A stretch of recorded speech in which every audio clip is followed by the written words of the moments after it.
Alex Golesh has a hell of a schedule for his first year at Auburn, but who are the toughest coaches he'll face off against in 2026?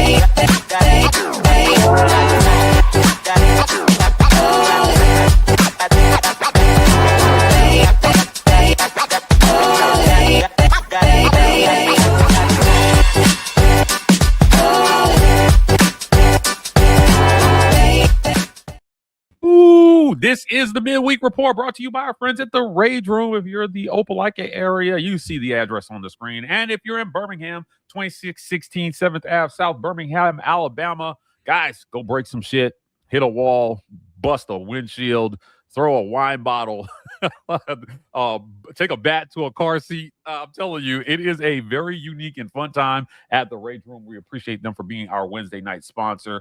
Do us a favor, sign up as a member. $5.99 a month will get you there. We need our patrons this offseason to sign up. We've got some very special one-on-one interview content coming for you guys the next couple of weeks.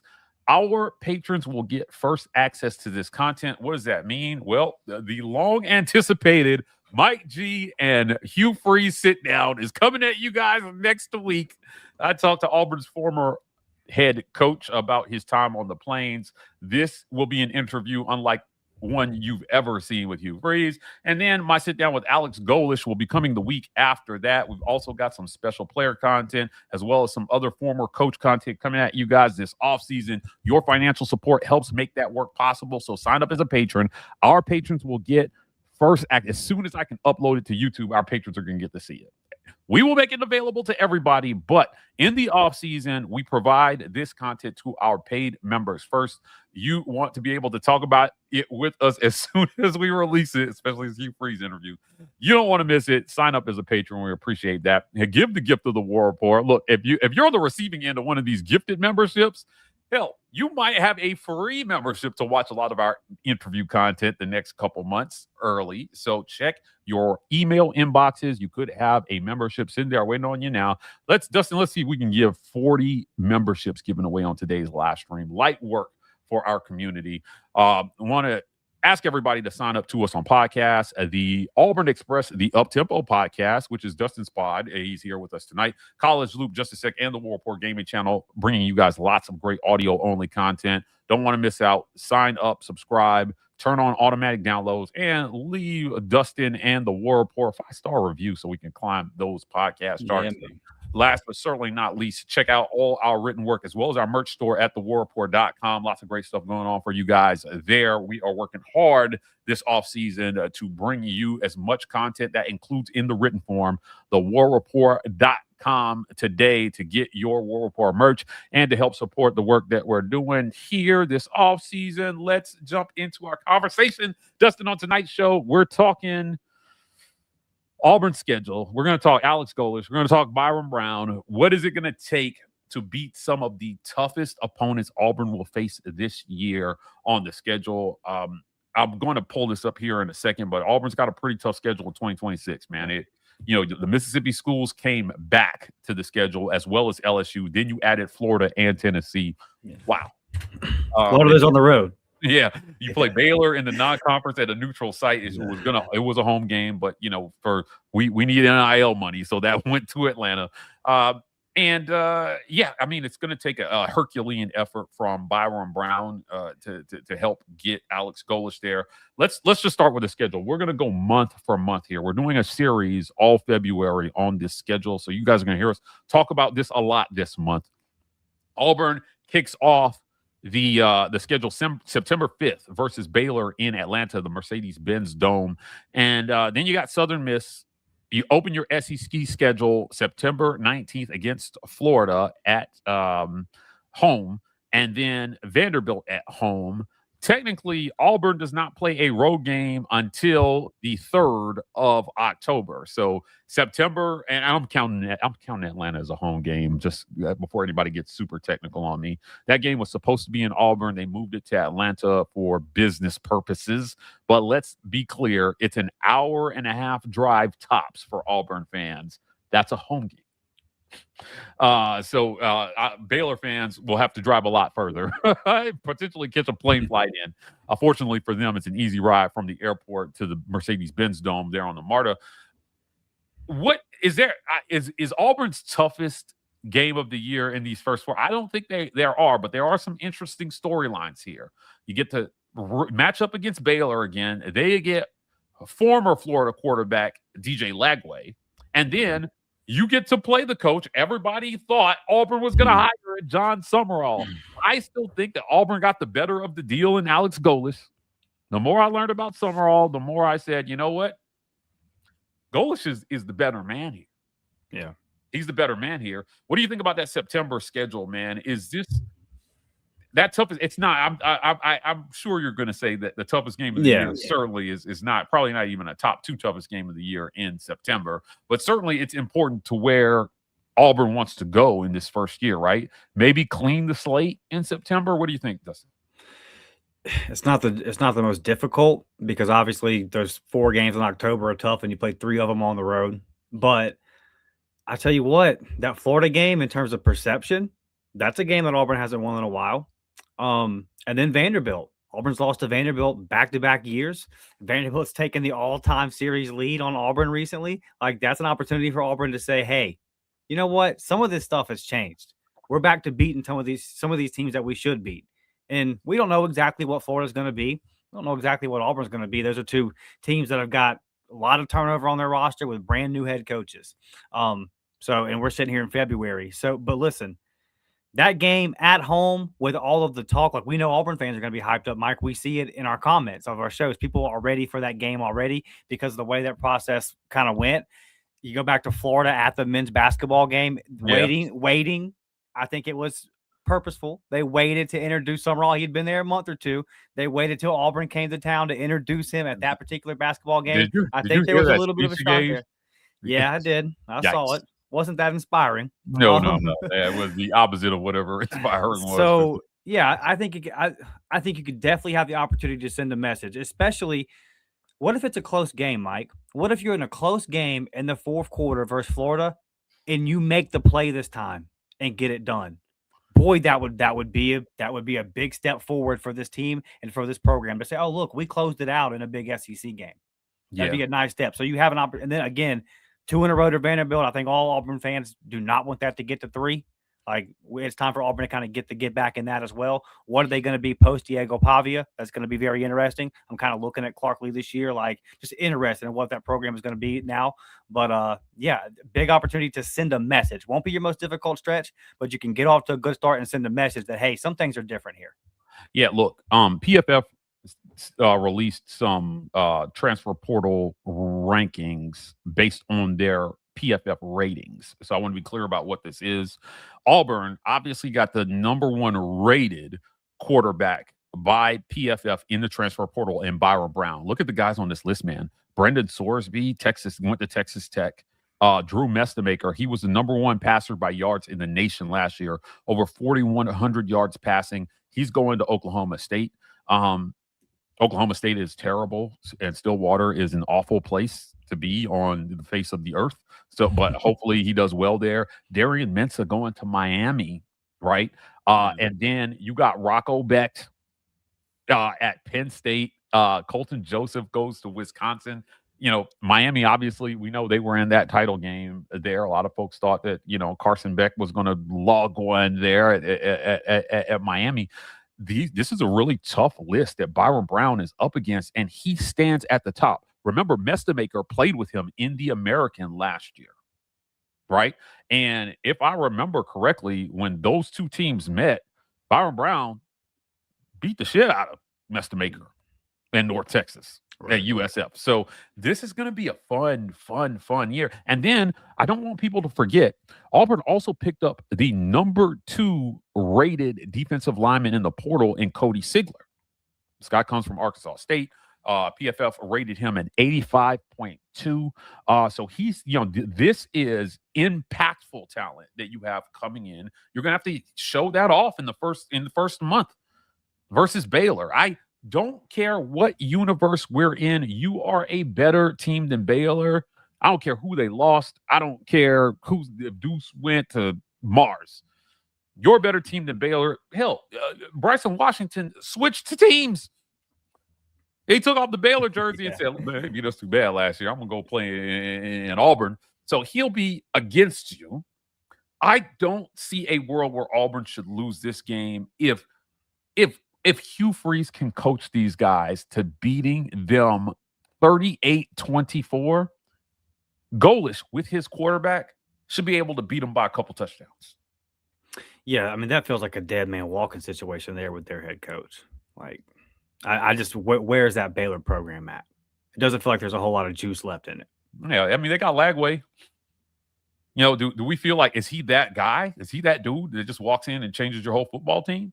I don't think so. I don't think if he was, he'd be at Baylor. I think he'd be somewhere else. Right. I think he'd be somewhere else. All those guys that you put up, Mike, that list that you put up, all those guys got a bag dropped on them. So, yeah, I mean, if there's plenty of teams in college football, there's plenty of Power 4 teams out there that needed a quarterback. And like you said, Baylor's the one. That's where he ended up. So I'm with you on that. Do they have the same OC over there that they had last year? Spavital? Yeah. Yeah, I think Spavital stayed. Right. Okay. He can dial it up. So, I respect him a little bit. Yeah, but I'm not saying Auburn should lose. And I still like DJ Durkin in that matchup. But yeah, no more Michael Trigg. Trigg is gone. Yeah, and by the way, Sawyer Robinson was probably the best quarterback at the Senior Bowl practices that I went to. He was Look, I mean, he led the nation for a good portion of the season in passing yards, but Baylor was just such a mess. Again, if you're Auburn, line it up, man, and just run all over these dudes. They're Baylor. You're Auburn. I don't care. First game of the season, everybody will be healthy. Yeah, Baylor fans will point to Auburn's last 4 or 5 losing seasons. It just doesn't matter. We still beat you. At the end of the day, you still took an L on Auburn. So I hope that they'll do that. But it gets interesting between Summerall and Goalish there, week 3. Only one bye week this year. Talk to me, man, about Auburn versus Florida. How important is this game, you think, to Auburn and Alex Goalish that they beat Summerall at the place that he reportedly rejected, which was the Plains?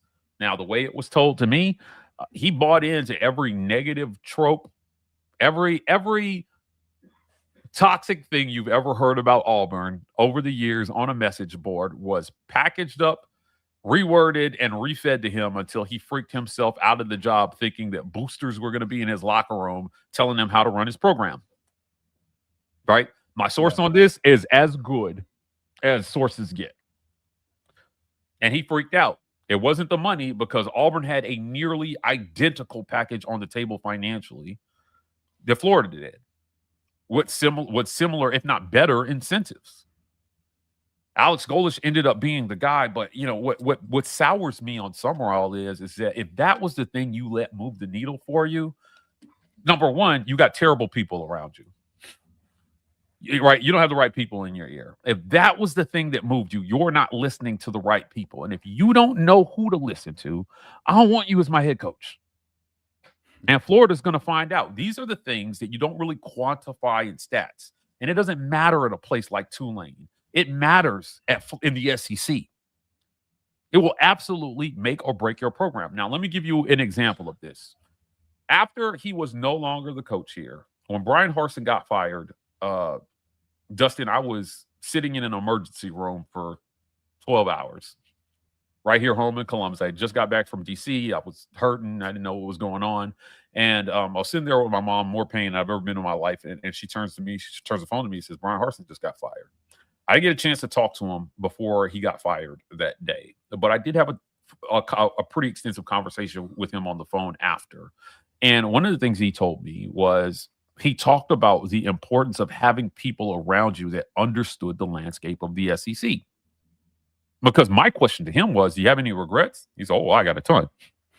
Right? Needed more people around me who understood the lay of the land down here. He made the mistake of thinking that he could just come in here and focus 100% on football, and that would be good enough. No, my friend. And this is not just an Auburn thing. In most places in the SEC, you can't escape the politics, man. You can't. You got to learn how to be a good politician if you're Auburn's head football coach. And if you're not going to be, you better win games fast. You better win so fast that they can't. You know who? It's crazy because he's a literal politician now, Justin. But in college, he wasn't much of a, but he wasn't about the politics. It was Tommy Tuberville. Yeah. In college, I'm telling you, I worked in that program. He wasn't about it so much that they tried to get rid of him. They got caught, and then he went undefeated the next year. Yeah. And he routed off a bunch of solid seasons. Oh, dude. All those people who wanted him gone in 2003, they didn't go anywhere except for the president and the AD that got fired as a result. And they waited and they waited and they waited. And when he finally had a bad season in 2008, they got rid of him. Yeah. But he had the winningest, he produced the winningest class of Auburn football players in Auburn history. And from 2003 to 2007, go find a stretch of Auburn football where they won more games. You can't. Fun. It was fun. They were putting guys in the NFL. It was a historic stretch of football, and he just wasn't. He wanted to coach football. He wasn't about politics. But he had people around him who understood the politics. He just wasn't about it. Brian Harsin didn't have anybody around him who knew the politics, and he wasn't willing to listen to the people who were trying to tell him about it. I think Golish has a good understanding of what he's gotten himself into. If Summerall wasn't going to understand it, he was never going to be a good coach here. And acting like it's not happening at other programs, like this is a thing unique to Auburn, is crap. It's not unique to Auburn. You don't think Lane has to play politics at LSU? You don't think he had to do it at Ole Miss? I think there's turmoil at Florida with Scott Strickland and everything going on there. I mean, if they go back to the way the whole Billy Napier situation went down. They had meetings a couple of years ago where they were going to fire him. They had the money ready. He ends up getting a couple of wins in a row, beats Ole Miss. They take all that money that was going to be his buyout. They have a big fight about that. They ultimately decide to pump that into the roster, only to fire Billy Napier halfway through the next season. Like, there's a lot of stuff going on there, too. So, like, good luck to him.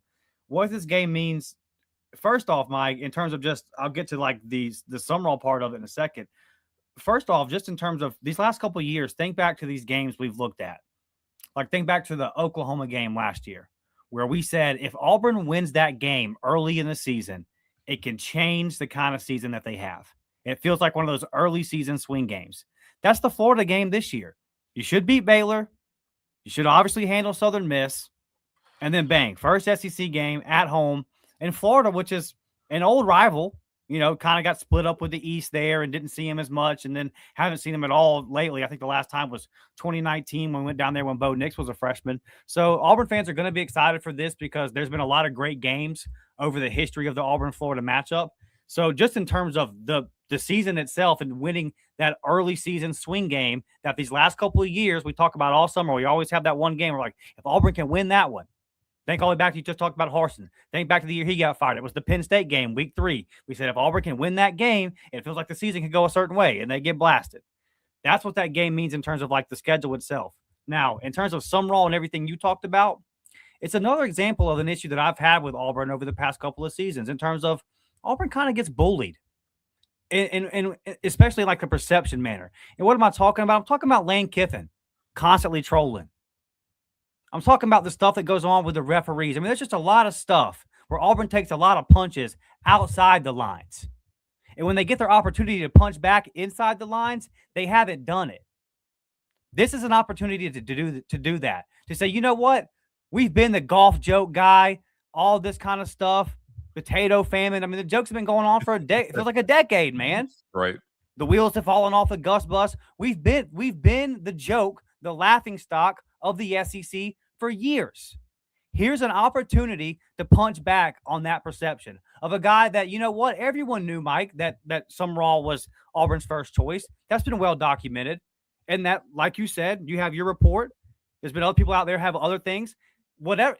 We can all acknowledge it was some raw until it wasn't. So something happened, right? Okay, here's your opportunity for your Auburn to punch back and say, you know what? You thought we were the problem? You thought you couldn't win here? Fine. Watch this. And let Golas come out and drop 40 on his head, and they're going to be bringing in a brand new quarterback that doesn't have a whole lot of college experience to go up against DJ Durkin's defense at home. And that's the third part of this, Mike. I'm tired of watching Auburn fans file out of Jordan-Hare Stadium after giving it their all with their heads down. The Eagle flew good, guys. We cheered loud. We gave it our best. It's time for that to change. It's one of the best home field advantages in all the sports. It's time to take advantage of that home field advantage and actually win football games because of it. Let's before we move on to October, let's talk about the last game in September, which will be Vanderbilt. Again, no more Diego Pavia. He was really fighting for that 12th year of eligibility, but thank God he's gone. I think this order will be restored to the universe here, and Auburn is going to beat Vanderbilt. I think at home this season. I don't think 4-0 is out of the question, but I think a 3-1 September would suffice. Puts a little bit more pressure on your October, but 4-0 should be. Give me your quick prediction for September right now, how you're feeling right now. I'm not going to hold you to this. You are completely allowed to change your mind by the time we end up doing boss it, toss it, loss it. Right. But, what's your feeling about September? Is it 3-1 for the Tigers or 4-0? Man, 4-0 is definitely on the table, Mike, but I'm going to go 3-1. I'm going to go 3-1. Golly. There's nothing you can say here that won't be super disappointing. Yeah, for sure. I mean, I guess Vanderbilt. I mean, it's going to be Vanderbilt or Florida. And again, I could definitely be talked into 4-0. It's kind of one of these things where Auburn's won 5 games the past 2 years. Me just coming out and giving them 4 before they even hit October. Yeah, it feels like I don't know. I got to see it to believe it, Mike. Okay, all right. Look, let's move on to October, and the reason why again 3-1 sets the stage for what needs to be done in October. Your season will be defined by what they do in October. Justin, this October is ridiculous, as I mentioned. Only one bye week. Fortunately, you get it in October between the Tennessee and Georgia games. You are at Tennessee, at Georgia, home versus LSU, and at Ole Miss. That is your October. Wow. Georgia obviously was in the college football playoff. Ole Miss was in the college football playoff. Those two teams, Ole Miss eliminated Georgia. Tennessee was in the playoff last year. I don't know what the deal with Aguilar is just yet. He's one of the QBs. I'm not sure we have an answer on his eligibility yet, but I'm assuming he's going to be gone right now. Either way, they've been a well-coached team under Heupel. I think 2 or 3 of your toughest games in this season are in October. As a matter of fact, I think all 3 of your toughest games are in the month of October. So pick 3, and you pick any 3, and you would be right. That's how I feel. If you say Tennessee, Georgia, Ole Miss, I'm with you. If you see a LSU, Georgia, Tennessee, I'm with you. I just don't see a world where your toughest game, and everyone's going to say, of course, it's Georgia, right? But this is why we're talking about the top 3 here. 2-2 would be a good result for this October, right? Anything over 2-2, 3-1, excellent. Yeah. 4-0, just you go buy a lottery ticket. You got really, really lucky. If Auburn went 4-0 in this October, going into November, they'd be a top 10 team in the country. You go 4-0 in October, you're a top 10 team in the country headed into November. Just no world where you win all 4 of those games and you're not top 10. But if you went 3-1 in September and you went 2-2 in October, right? After 8 games, you're 5-3. And you have a chance to make something of your season. I'd take it. So, so Sanford gets you to 6 wins in that, you know what I mean? Now you're bowl eligible for the first time in how long?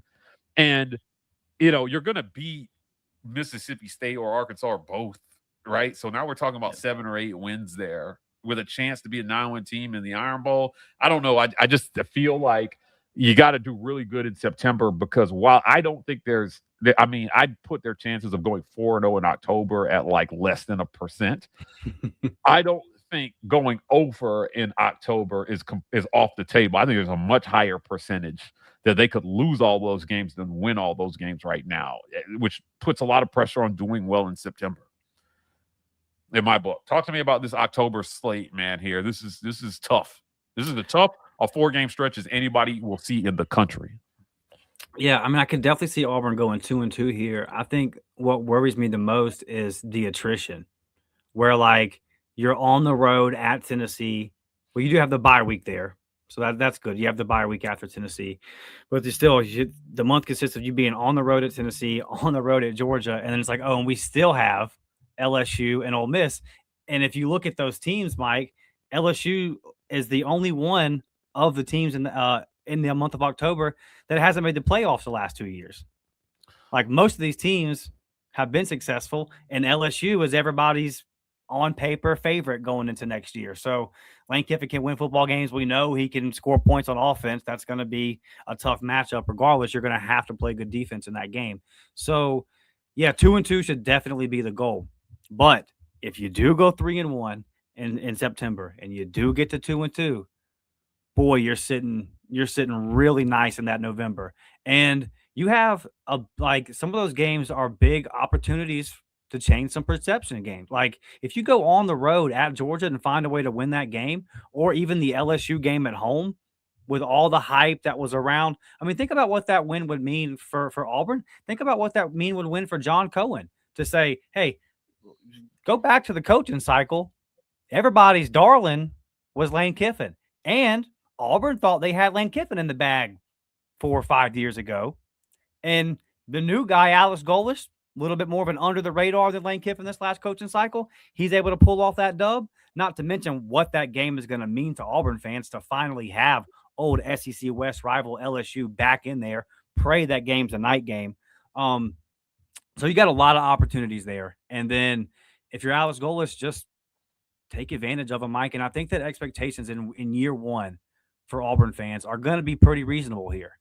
And to go back to the show that we did, I think it was the Weekend Tailgate we did a couple weeks ago, in these matchups, you mentioned what is the Aguilar situation. And that's going to be fun for Heupel going back to Tennessee. Trinidad Chambliss won his injunction. Yeah, and he's back for Ole Miss. Yeah, so Trinidad will be there. You'll be on the road facing him. But what does he look like without Charlie Weiss Jr. and Lane Kiffin? Like, that's not going to be just the same Ole Miss offense, I don't think. So there's still some questions there. What are they going to look like? Are they going to be, because Lane had them at the height. That's the highest we've ever seen Ole Miss, Mike. And the guy that did that is gone to their arch rival. So what do they even look like next year?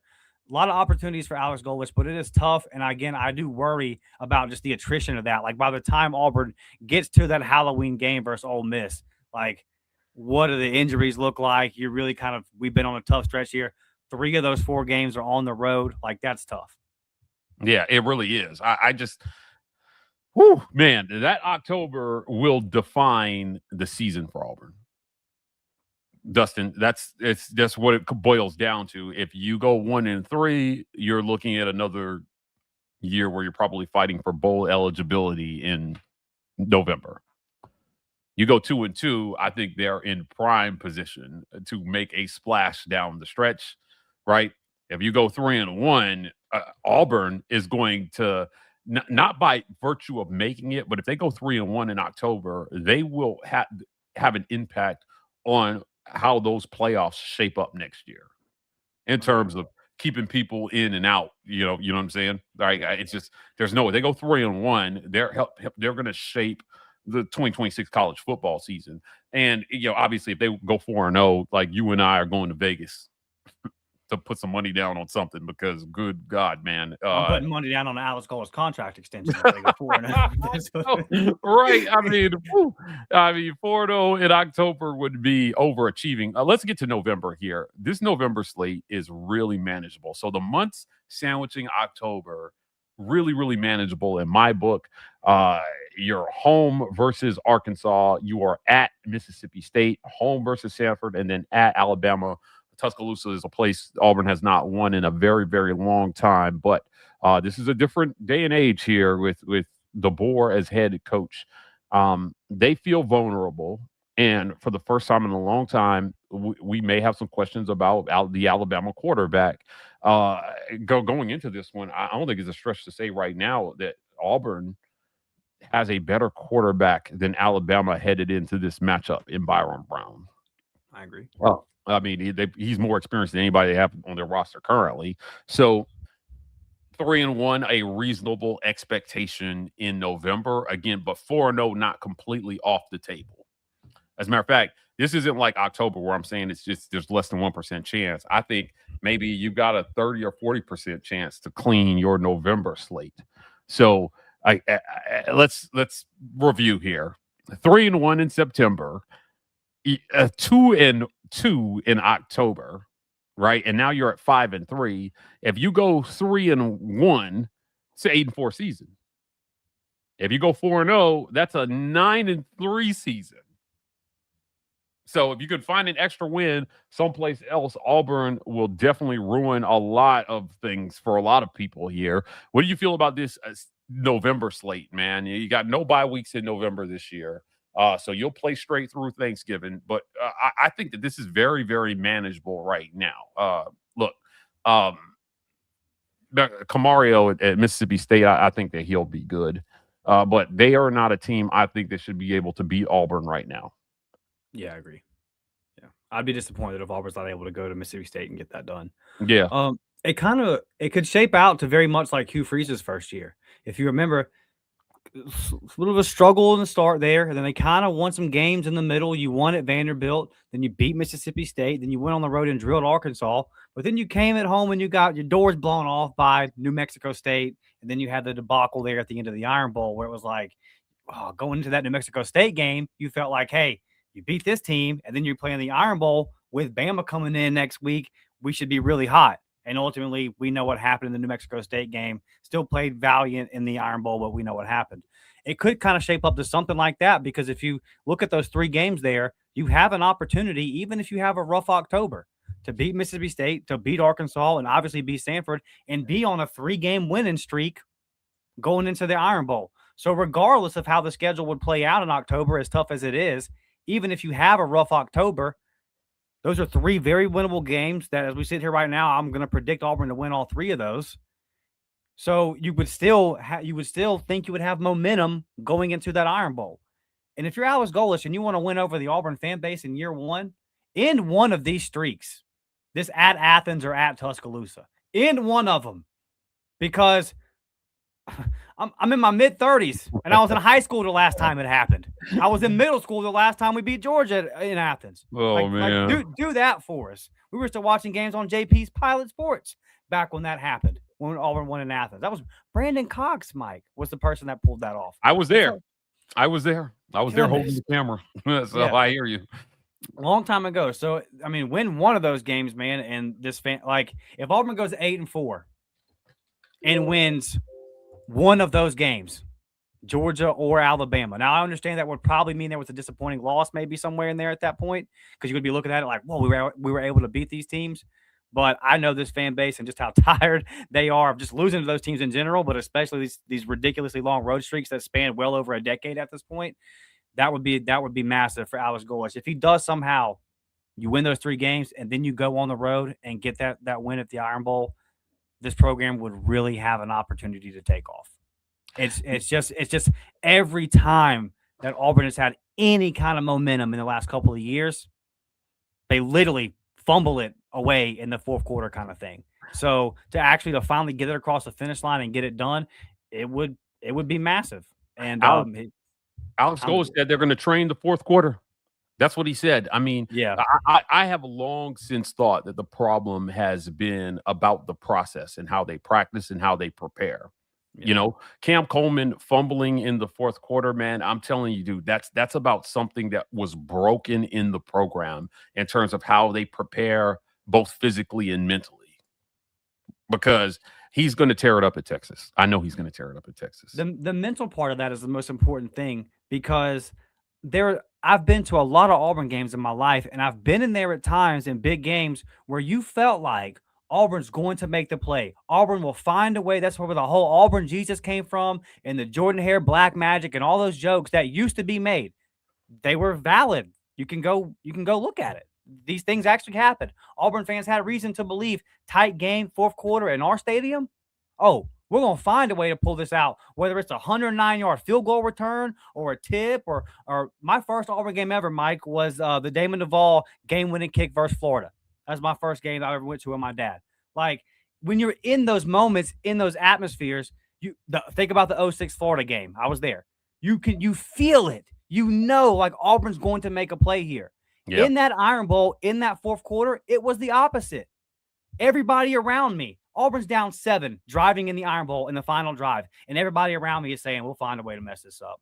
Like, it just that's got to change, because not only is it in the mental psyche of the players, like you mentioned, but now it's seeped into the fan base, and you can just feel it. I'm sure y'all feel it up in the media press box. It's there, man. It's there. Auburn's got to get over that hump. I saw something the other day where it was my good friend over at SEC Unfiltered. It was a clip of him talking about Auburn fans having unrealistic expectations bordering on delusion. I love Chris, but I disagree with him on this one. I said, my brother in Christ, the expectations match the investment. The investment into Auburn football is as great as any top 10 program you see out there. Look at all the programs in the top. And this is not me saying that Auburn's a top 10 program right now. What I'm saying is, look at the top 10 programs in college football right now and point me to a program that proportionally invests more in their football team than Auburn. You can't. A $92 million performance center, football only. This thing rivals NFL facilities I've been in. I've been in like 7 of them. It's crazy to me, right? Go into Jordan Hare and look at that video board and then point me to the stadium that's putting up 100-foot boards. And now they got another one in the other end zone. Yeah. Right? Where there will be like, I think the guy told me there's going to be like box seating under it. Jordan Hare is an absolute, I mean, you're right. It's one of the best home field advantages in sports. The fans show up. In losing seasons, you're selling out. I said, look, Chris, if that's delusion, call me delusional all day. Yeah. You had losing seasons and you sold out every home game for years and years and years. So if you're goalish, you at least have that. You know the fans won't bail on you at the first sign of trouble. As long as what happens, the danger zone, and this is what Auburn has to keep in mind with this schedule. This is why I think 3-1 at a minimum is so important in September is that you don't want your fans losing hope. Yeah. Not especially in the first right now. Of the season. Yeah. It's fragile right now. 2-2, hope is going to start to seep out the door. I'm telling you that right now. You go 2-2, there is not a loss that you can have in September that we won't be disappointed at. But I'll give them 3-1 while they're trying to get things together. But if we're keeping it a buck, all 4 of these teams are teams that Auburn should beat. Yes. I don't want to hear about the talent. The portal was available to you just like it was to everybody else. You had a chance to go out and just get the guys you needed to beat Baylor, Florida, and Vanderbilt.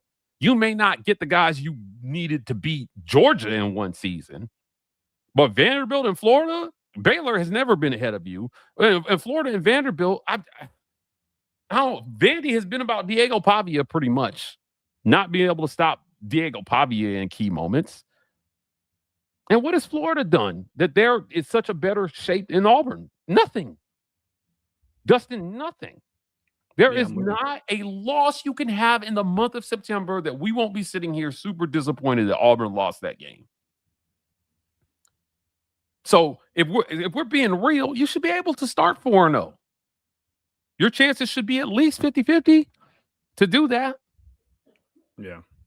Then you get to October, right? And this is why I'm telling you September is so important. If you're 4-0 going into October, and you start with losses at Tennessee and at Georgia, you're still 4-2, and there's still hope. But can you imagine being 3-3 at that? Yikes. After Georgia, I think the hope starts to seep out the door, because you could lose the next two versus LSU and Ole Miss. 0-4 is not an unrealistic result for that October right now. The 4 programs in that month have been doing a better job at developing and actually winning than you have. Right? LSU just produced a Heisman a couple of years ago. Georgia's Georgia. Tennessee made the playoffs not this past season, but the season before. Ole Miss beat Georgia and made the playoffs. They may not have Lane anymore, but their recent history suggests that their program is in better shape than yours from having the guys to execute the things that they want to do. Them holding it together with that whole Lane debacle, I think, is proof of that. So, again, if you go 3-1 and then go 0 oh my God, can you imagine? It's just, I don't want that for Golish in his first year. I really don't. Yeah, it'd be tough. And, a lot of people, I get this comment every time I do a recruiting video. There's always a couple of people comment and say, high school recruiting doesn't matter anymore. It's like, well, it might not matter as much, but don't tell me that it does. Don't tell me that it doesn't matter. Like, I'm not buying that. Like, Miami just wasn't in the national championship game with their very high recruiting. Now, Indiana has their own way of doing it, and that's great, but high school recruiting still matters. And Auburn's fighting a perception battle, because the last time that Auburn, look, anybody coming out of high school now that's entertaining these college offers, they don't remember Cam Newton. They were babies if they were even born at this point. That's how long ago that was. Yeah. So you have this percent. All they have seen of Auburn since they've been watching football is they're the team that fumbles the ball in the clutch moments. They're the team where their coach calls the timeout with 2:02 and then says, "Oh, I forgot there was a 2-minute warning." That's the kind of stuff that they've seen from Auburn over the last 5, 6, 7, 8 years. So yeah, it does matter. That's why, like, if Auburn goes 2-2, like you mentioned, that would be my worry. Is yes, the fan base is going to be like, "Oh man, here we go again," but it's just right back into that perception of like same old Auburn. Like, you need to get some momentum going early, and then if you kind of falter a little bit in October, you can at least look at it and say, "Look, this is a really tough stretch," and again, you have an opportunity to kind of win 3 in a row there and get back on the right track. And hell, Mike, even if you got to 4-4 at that point, if you won those next 3, you'd be 7-4 going into the Iron Bowl. That's better than what it has been. Yeah, I agree. Look, I mean, it's keep hope alive for as long as you can this season. Do not let the fans start to lose hope. There's not a fan base that deserves this more than Auburn fans. In terms of just unconditionally showing up for your team, I don't know. I can't point me to a better fan base. I mean, look, Nebraska shows out that they've gone through a lot of hard times. They continue to sell out. South Carolina's invested like that. Tennessee fans rode through their hard times. But what Auburn continues to do is unbelievable, especially how painful the losses have been. It's like you keep showing up every week knowing that you're going to have your heart ripped out. And like, real quick on that expectation comment, Auburn's the 13th most winningest program of all time. Don't tell me that like with my eyes, I didn't see 04, like I didn't see 2010, like I didn't see 2013. No, Auburn fans have realistic expectations. Right. Yeah, I agree. Again, the expectations match the investment. It's really that simple. If you are an Auburn fan, you know how much Auburn fans show up to these games. If you've been to these games, you just know. I mean, the Iron Bowl was absolutely electric until they lost it in the fourth quarter. Under Hugh Freeze, they were knocking at the door the entire time. So painful. They were knocking at the door. How many times did Auburn make it to a fourth quarter with a chance to win the game in conference? It was a ton. Yeah, every week. Every week you were there, right? I mean, you got to remember, until Vanderbilt this past season, they had not given up more than 24 points to any opponent all year. That's an incredible stat. Yeah. Then they scored 38 and give up 44. It's like, oh my goodness. Yeah, right. Like, I don't know. Like, to me, it's a matter of, again, with a tough schedule, with one of the toughest Octobers we'll see in college football. Keep hope alive. Look, let's get to the break here, and when we come back, Auburn's got a basketball game tonight. They tip off in about 20 minutes, so the last 20 minutes of the show, we're going to talk Auburn basketball. I'm hoping we can get Ike Jones live here into the live stream. He made the trip. He has gone to every single road game, football and basketball, for the last year, except for one. He missed the Tennessee game last couple of weeks ago, but he is in Starkville right now, so we hope to get him live. Guys, do us a favor. If you're watching the show, like and subscribe to the channel. We need your support. Help boost us up. Also, share this on social media using @TheWarReport, hashtag Get Your Weight Up.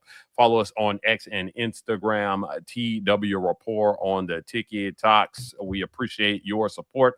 Let's pay some bills, and when we come back, we're going to talk Auburn basketball right here on the Midweek Report. This edition of the War Report is brought to you by our generous sponsors. Golden's Cast Iron. Whether you work out, grill out, or chill out, you deserve the best life possible, and Golden's Cast Iron is here to provide the tools to help you do it. Check them out at goldenscastiron.com. The Rage Room. The Rage Room is a place where anger and stress find their ultimate release.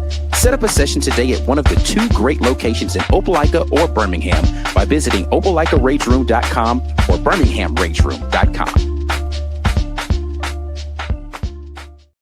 As always, we want to thank our title sponsor, The Rage Room. You know where to find them right there at the addresses on the screen, whether you're in Opelika, Auburn, or if you're in the Birmingham area. Go throw some axes, go jump on some car hoods. It's a good time at The Rage Room. Also a great place for team building events or corporate teamwork events. They'll set you up there. My guy Alex does a great job running those spots, so please go support those who support us. Let's give away some memberships. I saw we had a few given away in the first half. We need about 30 more, guys. Help us give the gift of the War Report by hitting that gifted membership button. And if you're not waiting on a gifted membership, you can just hit the join button there and join up today. We are continuing to grow every single day. We want to continue to grow. Gifting memberships is a great way to help keep us financially viable here in the off season. I want to thank our friends, our sponsors at AIMA. That's Abel's Iannone Moore & Associates. Dustin, it's February, and so many people are probably starting to miss those New Year's resolution workouts.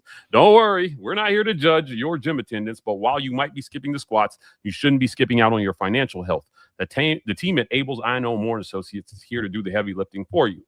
They specialize in taking the clutter out of your financial life, organizing your accounts, streamlining your investments, and building a structure that actually makes sense for your goals in 2026 and beyond. If your portfolio feels like it's stuck on the treadmill, let AIMA get it moving again. Give them a call at 912-777-4128 or visit AIMAINC.com and let them take the weight off your shoulders. The War Report has been compensated by Abel's Iannone Moore & Associates for this endorsement. AIMA is a SEC-registered investment advisor. Registration as an investment advisor does not imply a certain level of skill or training. I want to thank our friends at the Rogue Shop. Visit rogueshop.com. Use code REPORTER to get 15% off your Rogue Shop order. Pain, sleep, stress, anxiety, whatever ails you in life, the Rogue Shop potentially has something that has you covered. So if you've got some traditional ailments that could require some non-traditional remedies, visit our friends at the Rogue Shop. See if they have something for you. Again, code REPORT. Let them know that the War Report sent you. I want to thank our friends at the Vibe Vault. You can find them at 3462 Crosswinds Road, Suite E in Phenix City, Alabama. My guy Steve Watkins serving up the best cuts in the area. I promise you, beard trims, fades, lineups, they do it all, and they do it all at a high level in a great environment with some great people. They're in Phenix City on Highway 431, right across the street from Chattahoochee Valley Community College, next to the Renfro Supermarket and the Marcos Pizza. The Vibe Vault, not just barbers, lifestyle consultants. Auburn basketball is on the road at Mississippi State. Dustin, talk to me, man. Stephen Pearl's first year, and they got some work to do down the stretch. They have some work to do down the stretch here. Auburn suffering some pretty devastating losses here over the last few weeks, and the conventional wisdom is they need to get to about 18 wins to have a shot. 20 wins would be better. But what do you think about Auburn basketball headed into this one? They've got some work to do, and it starts at Mississippi State tonight.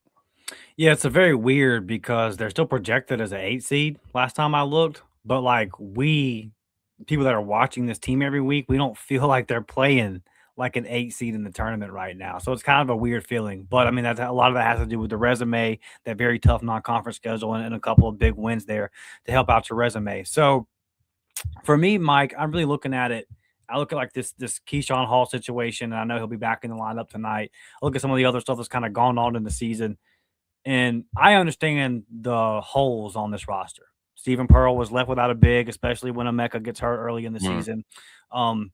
You don't really have a deep bench. You don't have a whole lot of guards you can bring in off the bench to kind of help out. It's just a thin roster. It's been a long time since we've seen Auburn play 6-7 guys. So he's limited in what he has. Having those limitations on top of this schedule, it's a lot. So I'm going to give him that grace. The one thing I'm really kind of noticing as the season goes on, there's just like a lack of on-court leadership. And then like you can kind of obviously just see that in some of the situations that have happened off the court. I mean, Keyshawn Hall has been your best player this year. And in a game that you kind of needed to win when you were on a losing streak, you had to sit in for disciplinary issues. Go back to this last year's team. That's not really something. I mean, Ja'Kai Howard kind of got out of line, but he wasn't ever expected to be a key contributor, much less your best player. And you saw how that was handled. He got set down on the bench, and we didn't really see him no more. This year's team, man, there just feels like there's some kind of stuff going on. I would be willing to bet that some of it is a lot of these guys, not saying they don't like Stephen Pearl, but I think there's a factor here of they're playing for a coach that they didn't commit to play for. I know he's different. He's different than Bruce. Yeah. It's different, right? And I understand that he's an assistant, and I understand that he was responsible for bringing a lot of these guys here, and he was involved in their recruitments. I get all of that. But they committed to play for Bruce Pearl. It was the first practice of the season when all this went down. So when things kind of go awry and start to go sideways, I could kind of see where there are some issues that emerge. And at the end of the day, the main thing that's wrong with this basketball team is they don't have a big man. And you go from last year when having Caldwell and Janai Broome as your 4 and your 5, and then you don't have one at all. I mean, that Vanderbilt game, it was real simple. I don't remember 99 for Vanderbilt, but they just dumped it down there. He just went to the basket, turned around, and put it in because Auburn literally didn't have anybody tall enough or physical enough to do anything to him. So you have to be like lights out from 3. And another thing with this team is it's happened a couple times, Arkansas at home or on the road in Gainesville, but it feels like it's kind of rare where everything clicks. It's like, I'll give you an example. You have these nights where Tahad is off. Well, him and Keyshawn Murphy finally go off together on the night when Keyshawn Hall's on the bench. It's like, can we just get it where all you guys kind of link up at the same time and we play good basketball? And the most disappointing thing to me has been the defense. And again, though, I think a lot of that goes back to the roster. To compare it to the football conversation we just had, they just kind of went through their tough stretch of what Auburn football's October is. They just went through it. They didn't do so hot. But now they're coming up to that easier portion of the schedule. So these games where they're favored, like tonight, obviously got to get that done. And then some of those tougher games to toss up, like last game of the season on the road at Tuscaloosa, would be a great example to go grab one of those. So this team is still projected to be in the tournament, and I think that would be a win. I think if Stephen Pearl, Mike, gets this team to the tournament with everything that's gone on and the limitations that were always going to be on this roster, just by the way it's built, I will view that as a success. Now, there's going to need to be some changes going forward into year 2, but I would view that as a success if this team makes a tournament. He sat Keyshawn Hall in a game that they ended up losing by about, a little over 10 points. For a guy averaging 20 points a game, I know you want to send a message to your team. You also got to win basketball games. And Tahad had a great night. You could argue that he maybe doesn't have as great a night. Him and Keyshawn Murphy were like, they were like 90% of Auburn scoring for a great portion of that game. So those guys were playing well, but they got nothing from the bench. And there was a single other guy in double digits in that game. What do you think about the timing of benching Keyshawn Hall and not having a handle on your star player so late in the season? right? You chalking this up to, coaching, just kind of being new to being the head guy, or is this a thing that you think his father would have done? Would Bruce Pearl have benched Keyshawn Hall this late in the season? I mean, without knowing the specifics of the situation, like at some point, Mike, I would have to say, I don't question Stephen Pearl's competitiveness, right? Like, I know he wants to win. So Auburn on a losing streak, he definitely wants to win. After the way you thumped Arkansas, they're going to be ready for you when you go there on the road. Like, all of that makes me think that Keyshawn Hall did something worthy of being benched. Also, and I know it's a new day and age and all that, but like, just kind of, and I'm not knocking the kid, but he has been at a different school every year of his career. So are there some other things going on there? Maybe. And yeah, but at the end of the day, we know what this is, man. It all falls on the head coach. And you have to control your locker room. And there's just been some issues. I mean, we go back to some Instagram posts that some other players have made, and we haven't seen him touch the court since. Like, there's been some stuff that's going on throughout the year to where it just doesn't feel like the last couple of years when you knew who the leaders were. And that's kind of the thing I noticed this year is it just feels like, and maybe there's a couple of guys like maybe Tahad behind the scenes is kind of being that guy and a leader and all that, but there's not enough of them. There's definitely not enough. And I think that shows on the court in critical moments. I think you see this team make some goofy mistakes at times. And I think it's definitely showing off the court as well. I just think there's like kind of a lack of leadership. And I definitely think that this team just needs to, in terms of, again, getting to the tournament is still a good season. I don't want to be this person that's like, if Auburn makes the tournament, I'm not going to be like, oh, this year was terrible. But frankly, coming off of a Final Four last year, Auburn fans' basketball expectations have been raised a little bit, right? So to have kind of this fall off the way that it has, I totally get the angst. I totally get the blowback that's happening right now. So it's a very unique situation with the way it happened, Mike, because of the way that the whole coaching transition was handled, why it happened, the first day of practice. Like, there's just a lot of unique into this, and it's very hard for me to pinpoint exactly. I know that there's a big portion of responsibility that falls on Stephen Pearl because he's the head coach. But what exactly is that number? I don't know, because this is a very unique situation. I will say this, going into year 2, I will apply regular percentage of responsibility on Stephen Pearl as I would any other head coach.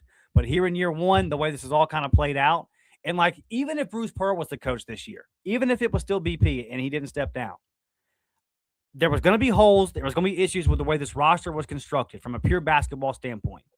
Lack of personnel in key positions. But the non-conference schedule didn't do Stephen any favors either, Mike. And I don't know how different this season would look, even with Bruce Pearl as the head coach. And I don't know how mad I would be about that, considering you had to replace 10 guys. Like, if you have to replace 10 guys and you hit on 6 and miss on 4, or you hit on 5 and you miss on 5, well, then obviously you're screwed. But let's kind of be realistic here. If you had to sign 10 new guys, were you going to hit on 9 of them? Like, probably not. That would be a ridiculous rate. So there's just a lot to consider here, man. A lot. There's a lot of moving parts. This Auburn basketball season is not a black and white year. There's a lot of gray. There is definitely a lot of gray. I agree with you. It's the expectations are the expectations, though, right? And so the expectation is make the tournament because there's been a lot of resources poured into this program. Yeah. And the expectation is you take it and you get to the tournament. You may not be a 4 seed or a 3 seed every year to start, but certainly people expect, I would assume, I'm not going to assume, I know it took them 7 figures to get to Todd Pettiford to come back this season. And he has just not played like a 7-figure player. Yeah. For large stretches of this season. I think the last game we saw some of that 7-figure talent, but you didn't win the game. Yeah. You didn't win the game. So they've got to find a way to do better, and they're running out of time, Dustin. I mean, that's what it boils down to, is they're running out of time. Let's take a look at the remaining schedule. As I mentioned, they are at Mississippi State tonight. They've got Kentucky up on the 21st. So that's in 3 days. Oklahoma, Ole Miss, LSU, and Alabama to finish. If they win 5 of these last 6, that puts them at 19 wins. And I think, with as many quad 1 games as they played, they're probably in. Yeah. Right. It would be better for them if they could find a way to clean the slate and just win all 6. I think at 20 wins, we're not even having a discussion about whether they're in or not. At 18, you just better hope that the committee looks at wins like St. John's and some of the better in the floor win at Florida and thinks that that's enough. Because what we know about this committee is that if you did not get in with your regular season, nothing you do in your conference tournament is going to move the needle for you. A good conference tourney performance might, Dustin, it might change seeding a little bit for you. But if they don't think you're a tournament team headed into your conference tournament, the only thing that changes their mind is you winning it. That's it. If you get the automatic bid because you won it, it's nothing to talk about. You're just in. But we've seen this a couple years ago. Remember when Texas A&M was hot at the end of the season? Yep. They run all the way to the conference title game, and they got left out. So I just don't think Auburn is in a position where you want to be depending on, a conference title tournament win to get into the tournament. And at 18 wins, that's what you might be facing. And the flip side to that too is, Mike, is they don't really care if you lose in the tournament early, your conference tournament early. Like it's really about the regular season here. It doesn't feel like they put a whole lot of weight on the conference tournaments at this point. They don't. Like I said, it is every once in a while. What happens is a good team gets bumped out because a team that you did not expect to win their conference tournament won it, and they get that qualifier. Plus, the team they beat was already a tournament team, so that conference now has 2 teams in, and some good team from some conference that was on the bubble is getting bumped out. Yeah, right. Like Auburn remains very, very strong in the net because of all the quad 1 games they played. So there's a respect for the schedule they played that gives me some comfort that they will be a team that if they're on the bubble, you bump them in. We'll see. But I'm just telling you, they're playing a little bit too close to the vest down the stretch here for me. I will be in Nashville for the conference tournament, and we'll see how they do. But this is going to be an interesting time for Auburn basketball. It starts right now tonight. Ike is at the game. He told me 11 minutes ago that there was 9 minutes on the clock, so that game should be getting kicked off right now. We're going to get you guys to the game. Before we do, we're going to get to some comments here. The Can Lay gifted 10 War Report memberships. We appreciate that. Also follows up with a $10 super chat. Said Auburn needs this win versus Mississippi State. If they don't, do you see a path to the tourney? And more importantly, do you feel the team would have lost their way completely? If they lose tonight, I don't see a path to the tournament.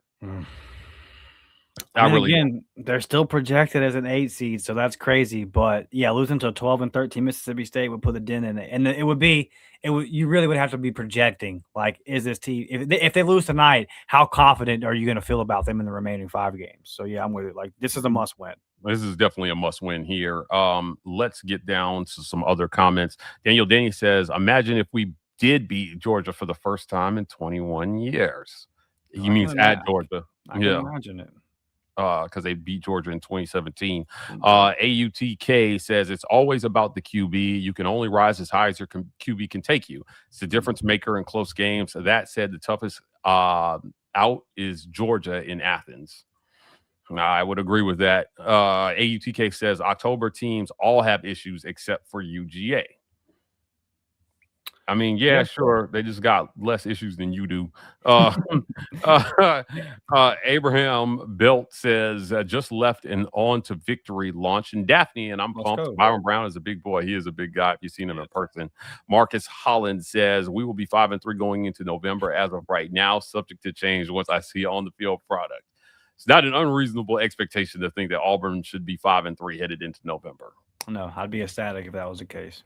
Yeah, I just look, man, if that's what you're hoping for, keep hoping for it, man. I think it's a realistic expectation, and we'll see where they land up. let's see here. Forever Bankroll says, Dustin, that tweet about holding fans and coaches accountable was elite. Share with us, man. I think I missed this one. Okay, yeah, I can pull it up real quick. I mean, the gist of it is just I get tired of, because we just went through this with the football situation to where, like, I'll tell you an example. The most disliked video on my channel is the toss Boston loss from this year. Ends up, and all I said, Mike, if you go back, it was everything I said all preseason. I said, listen, I have faith in the talent on this roster. My question is not about the talent on the roster. My question is about the coaching, is about the process.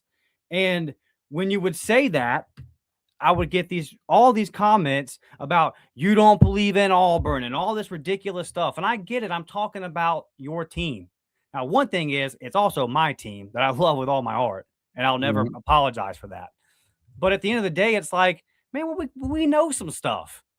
And the stuff I'm hearing is not all that flattering, okay? And I'm coming on here and I'm telling y'all, like, there's some problems. And you get all these comments, and it's like, man, I'm not saying I hate the head coach, the individual. And so that's kind of the backdrop of it. But the point that I was making on the post is simply, there does not have to be this big fight about like the Stephen Pearl situation right now. He doesn't, if you are on the side of completely defending him, you're wrong.